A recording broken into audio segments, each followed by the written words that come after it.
জয় গুরু, সুপ্রভাত, হরি ওম। ওম অখণ্ড সংহিতা বা অখণ্ড মণ্ডলেশ্বর শ্রী শ্রীমৎ স্বামী স্বরূপানন্দ পরমহংসদেবের অমৃতময় উপদেশবাণী, দ্বাবিংশ খণ্ড।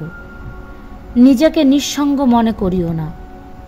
অপর একজনের বক্তব্য শুনিবার পরে শ্রী শ্রী বাবামণি বলিলেন, সুদূর প্রবাসে একা পড়ে গেছ, তাই নিজেকে একেবারে নির্বান্ধব মনে হয়। তাই তো তোমার সমস্যা। কিন্তু মনে রেখো, তুমি যখন সাধন করতে বসো তখন আমি তোমার নিত্য সঙ্গী, তখন আমি তোমার অনন্ত পথযাত্রার নিত্য সাথী। তোমার সঙ্গে তখন আমার অবিচ্ছেদ্য নৈকট্য। কেন তবে তুমি নিজেকে একক, নিঃসঙ্গ ও বান্ধব ভাগ্য বর্জিত বলে ভ্রম করবে? শুধু নিজ স্ত্রীটিকে নিয়ে সুদূর ব্রহ্মদেশে বাস করছ। তোমার কোনো ধর্মীয় সতীর্থ নেই, কোনো গুরু ভাই বোনের সান্নিধ্য তুমি পাও না। কিন্তু স্বামী স্ত্রী দুজনে মিলে সপ্তাহে যে একটি দিন সমবেত উপাসনাতে বসবে, সেদিন তোমাদের বসবার আসনখানার সম্মুখে আমার জন্য একখানা আসন রেখো। ওই দিন আমি তোমাদের সঙ্গে সমসাধক হয়ে একসঙ্গে পরমেশ্বরের ভজনা করব।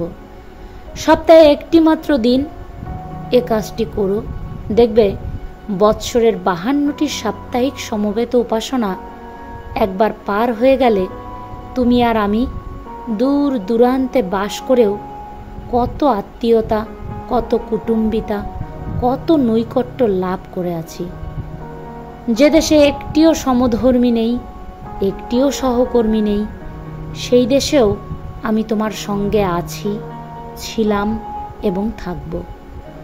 2-4 বছর পরে তুমি হয়তো আর ব্রহ্মদেশে থাকবে না, বা ঘটনার বিচিত্র গতিতে হয়তো যাবে জাপানে, চীনে, কানাডায়, রাশিয়ায়, ইংল্যান্ডে, ফ্রান্সে, জার্মানিতে বা হল্যান্ডে, হয়তো ব্রাজিল বা আফ্রিকার অরণ্যে, গভীর বা সাহারার মরুভূমিতে তোমাকে ছুটতে হবে অন্যের তল্লাশে। তবু তুমি যাবে সঙ্গে সঙ্গে আমাকে নিয়ে। তোমার মনে, প্রাণে, বুদ্ধিতে ও হৃদয়ে আমি তোমার অন্তরতম সমসাধক হয়ে নিয়ত বিরাজ করব। ভারতবর্ষকে আজ তুমি যা দেখতে পাচ্ছ, চিরকালই সে তা থাকবে না।